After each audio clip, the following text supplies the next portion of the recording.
It is Thursday, October the 17th. I'm back. You are back. Glad you're back. Yeah, Missed you. I'm glad that you and EJ had a great show, but that's nothing new. So you did a good job. This is your kind of weather. It's beginning to get your kind of weather. And I'm headed to North Dakota. Good for you. For a little duck hunting, and it'll be the first time in probably 3 years where the weather has been duck hunting weather. I asked you this morning on the radio show, I said, this week seems to be a week of the big E.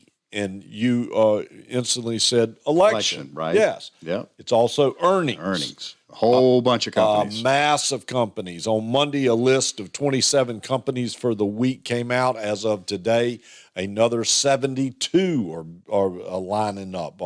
Everything from technology to industrial to banks are lining up. So this is an earning week. And in the midst of that, we've had a good occasion to dial into Phil Orlando, who talked about this being a Big E week, election and earnings and what it means.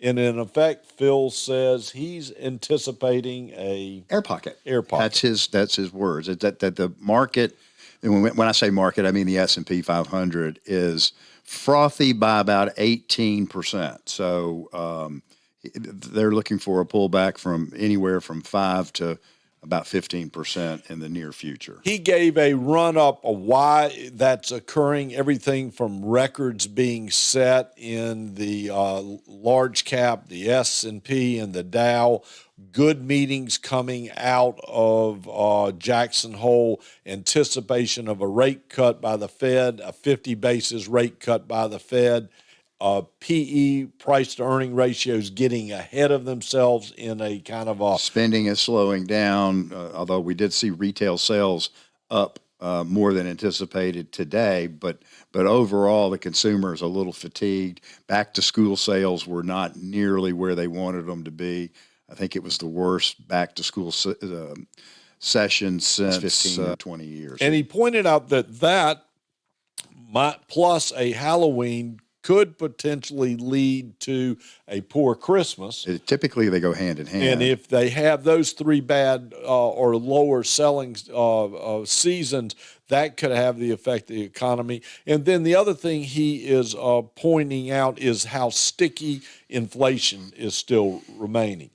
The pin that could create the air pocket and pop the bubble would be if in November the Fed skip or pause. If they did that would be there's your air pocket, and I think regardless we're going to see a pullback in the market. It might not be until first of next year. It could be right after the election. It could be prior, but I just think that markets will kind of reclaim where they need to go to. He says it should not be something to worry about from a standpoint of a recession or a slowdown or a sea change in the economy. It is just the natural course of events. You have highs and then you have lows. And he then pointed out it certainly would be the buying opportunity for the market. And it's one of the reasons why we've prepared your portfolios by buying dividend-oriented stocks, because they typically have a little less risk than your growth-oriented stocks, of which most of you have plenty of. We continue to see strong reports and earnings reports in reports that we're doing in meeting with clients, so we feel good about where we are. We think we have our handle on the bond positions correctly. So what we're doing is steady as you go, and seatbelt signs are still on, but we are coming up to one of the big E's, the election time. The most important thing about that is get out and vote, participate in our great democracy. But we're steady as we go, and if you have any questions, you can certainly call us, and we would be glad to talk with you and help you understand where we are and what we're thinking. So we here each and every Thursday. We're glad to be my partner back with us, and good things are before us, and we're going to finish out strong. So if you have any questions, call us. We do this each and every week because it is your money. And your money matters. See you next week.